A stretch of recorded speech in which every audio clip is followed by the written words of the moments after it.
Hello all. Today we're going to learn about an US-based international retailer and manufacturer of casual wear and workwear, Lee. Most of us at least once must have heard the name of the company, Lee. Let us know this company in a much better way.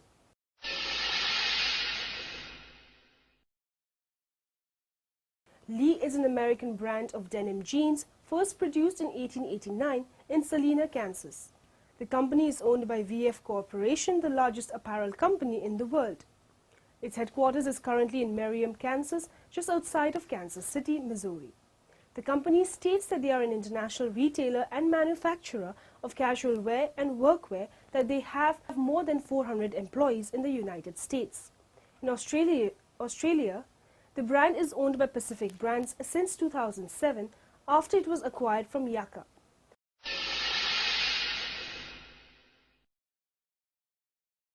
The company was formed in 1889 by Henry David Lee as the Lee Mercantile Company at Salina, Kansas, producing dungarees and jackets.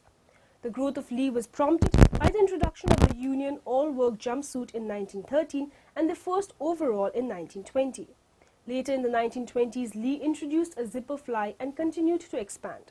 Around this time, the first children's overall line was sold. In 1928, H.D. Lee, founder and president of the H.D. Lee Mercantile Company, died of complications following a heart attack. During the 1930s and 1940s, the company became the leading manufacturer of work clothes in the U.S.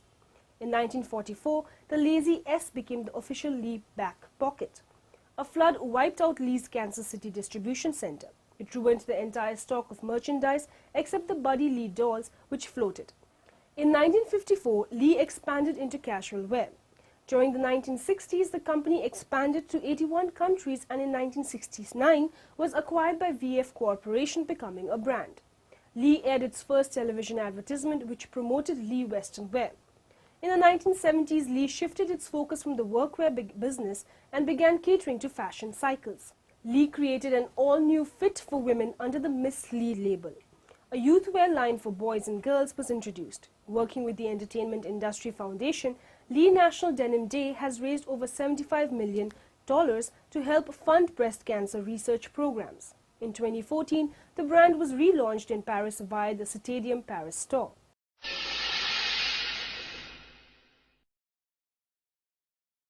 In 1981, 240 factory workers in Greenock, Scotland, staged a sit-in in protest against plans to move the factory to Northern Ireland.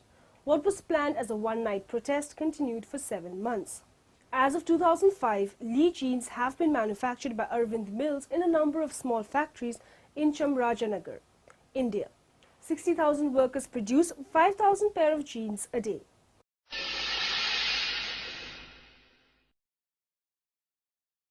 Within the USA, the company spends more than $40 million per year on advertising. In 2009, Olson was appointed as the lead interactive agency for the American brand and redesigned their website.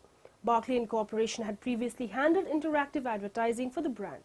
Arnold Worldwide continues to provide offline advertising services for the brand.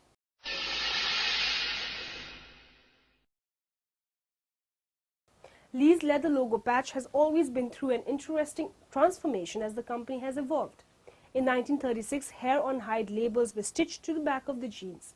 The company logo was branded directly onto cowhide to appeal to the cowboy lifestyle. Lee Jeans' slogan has been "Can't Bust Them" since the 1940s, and Buddy Lee, Lee Jeans' 12.5-inch tall mascot, has been put through a lot more than explosions and car crashes to prove how tough the brand is.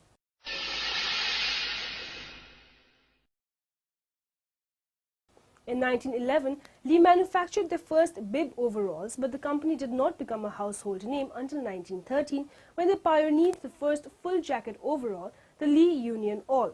The Union All was marketed to farmers, mechanics and railroad workers and was so successful that Lee opened several manufacturing plants over the next 4 years.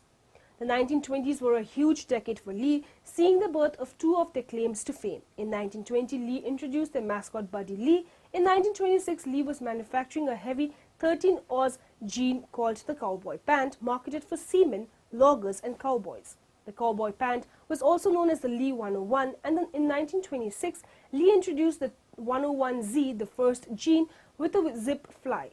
In the 1970s, denim began making its way into popular culture.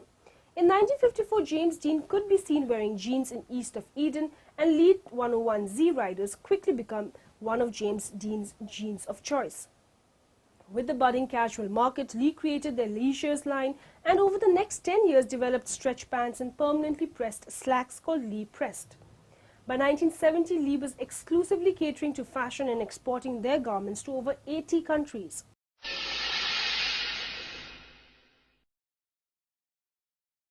Since its inception in 1996, Lee National Denim Day has adhered to a simple philosophy: one day, one cause, one cure. In 14 years, that philosophy has become a mantra for millions and has made an impact Lee Jeans never dreamed possible. It all started when several Lee Jeans employees realized that each of them, in one form or another, had been touched by breast cancer. An everyday conversation sparked an idea and led to the creation of Lee National Denim Day, which has become one of the largest single-day fundraisers nationwide for breast cancer. In its first year, Lee Jeans set a goal of raising $1 million on Lee National Denim Day. So we got to know about the various aspects of Lee. We went through the company's history to its products and Lee's National Denim Day. Hope the information was useful and have a good day.